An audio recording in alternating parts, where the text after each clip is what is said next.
So, hello everyone. Today we are going to solve today's lead code problem, that is mirror reflection. तो यार जैसा कि आपने problem statement पढ़ा होगा, तो मैं आपको एक्सप्लेन करता हूँ। यार ये प्रॉब्लम टोटल इमेजिनेशन और ऑब्जर्वेशन बेस्ड है। मतलब आपको इमेजिन करना पड़ेगा, तभी आपसे ये प्रॉब्लम हो पाएगी। पहले कंस्ट्रेंट देख के मुझे लगा ये रिकर्जन की प्रॉब्लम है, क्योंकि इसकी कंस्ट्रेंट बहुत कम दे रखी थी। बट ये रिकर्जन की प्रॉब्लम नहीं है, ये मतलब टोटल ऑब्जर्वेशन बेस्ड है। तो देखते हैं, जैसे कि इन्होंने बताया कि यार यहाँ से इस पॉइंट से रिफ्लेक्शन जा रहा होगा किसी लाइट का, और वो दीवार पे टकराएगा। यहाँ पे तीन कॉर्नर दिए हैं, एक कॉर्नर से चार कॉर्नर दिए हैं, एक कॉर्नर से लाइट आएगी, और तीन कॉर्नर है 0 1 2, जहाँ पे ऑब्जर्वेटर लगा रखे हैं उन्होंने, कुछ रिसेप्टर लगा रखे हैं जहाँ से बीम रिफ्लेक्ट नहीं होगी, बाकी अगर वॉल पे लगेगी तो रिफ्लेक्ट होगी। तो वैल्यू दे रखी p equal to 2, q equal to 1।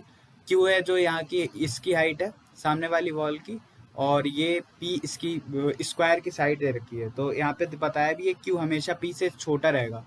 तो और क्लियरिटी लाने के लिए मैं इसको जरा बोर्ड पे समझाता हूँ। तो यार अब इसको समझने के लिए ना मैंने तीन एग्जांपल लिए। सबसे पहले p equal to 3, q equal to 2, p equal to 2, q equal to 1, और p equal to 2, q equal to 2। अब अगर मैं देखूं p इक्वल टू जब 3 है और q 2 है, तो सबसे पहले यहाँ से रिफ्लेक्शन जाएगा लाइट का और 2 पर टकराएगा। अब 2 से जब टकराएगा तो यार देखो, जितनी डिस्टेंस ये 2 कवर करेगा उतना ही नॉर्मल के आगे ये 2 कवर करेगा। मैंने इसको एक्सटेंड कर दिया। ये तुम्हारा मिरर था यार, मिरर तो यहीं तक था, बट मैं सोच रहा हूँ कि इसको एक्सटेंड कर देता हूँ। एट द एंड तो किसी ना किसी रिसेप्टर पे टकराएगी। तो यहाँ पे मैंने 2 पे जब रिफ्लेक्ट किया तो ये यहाँ पे ये डिस्टेंस 2 कवर किया क्यू, और फिर जब दोबारा किया तो देख रहे हो एक्सटेंशन कितने हुए, 3।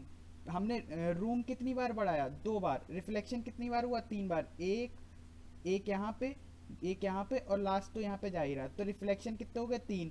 एक्सटेंशन कितने हो गए, 2 बार रूम मैं बढ़ा रहा हूँ। तो ये चीज़ नोट करने वाली है कि P हमारा 2 बार हो रहा है और रिफ्लेक्शन हमारे 3 हो रहे हैं। तो अब यहीं से हम एक फार्मूला डिराइव करते हैं, m into P equal to N into Q. हम देख लेते हैं दूसरे केसेस में क्या ऐसा हो रहा है। तो p equal to 2, q equal to 1 है। तो मैंने एक बार एक्सटेंड किया, q तुम्हारा ये 1 है, तो यहाँ पे इतना डिस्टेंस ट्रेवल किया इस लाइट ने, तो इतना ही यहाँ पे करेगा। तो ये वाले 2 वाले कॉर्नर पे टकरा गई बीम, हमारी रिसेप्टर ने रिसीव कर ली। अब हम देखते हैं कि p equal to 2, q equal to 2 पे। यहाँ पे तो भाई सीधी बात है, एक्सटेंशन करने का कोई फ़ायदा है नहीं। तो हम एक्सटेंशन 1 लिख लेते हैं, +1। और रिफ्लेक्शन कितना हुआ है, सिर्फ 1, यहाँ से गई और यहाँ पे सीधे कॉर्नर पे टकरा गई। तो जब भी p इक्वल टू 2 होगा उस केस में हमारा आंसर तो 1 आ ही जाएगा। और ये हमारा formula m into P equal to N into Q हो गया। तो यार अब इसको सॉल्व करने के लिए यार एक फार्मूला है जो विकीपीडिया पे भी आपको मिल जाएगा, कि m की वैल्यू ना यार m upon G C D of p और q होता है, और similarly n equal to n upon G C D of p and q। इससे क्या होगा ना यार, इससे m और n जो तुम्हारे स्मॉलेस्ट फॉर्म में है ना वो आ जाएंगे सबसे निचले निचले हिस्से में। जैसे इसको अब और ज़्यादा नहीं, लाइक अगर p इक्वल टू 6 है, q equal to q p equal to 6 और q इक्वल टू 2 है, तो अगर आप इसको 2 से डिवाइड करोगे तो ये 3 बचेगा और ये 1 बचेगा। तो अब ये नॉर्मलाइज फॉर्म में है। तो हमारा काम यही है यार कि इनको पहले नॉर्मलाइज फॉर्म में ले आओ, और फिर हम एक ऑब्जर्वेशन करते हैं इवन और ऑड की। इवन और ऑड की क्या, कि जब भी हमारा m इवन था, जब भी हमारा m इवन है और n ऑड है, तो हमारा आंसर यार हमेशा 0 रह रहा है। और जब भी हमारा m ऑड है और n ऑड है, तो हमारा आंसर 1 है। और जब भी हमारा m ऑड है, n इवन है, तो हमारा आंसर 2 है।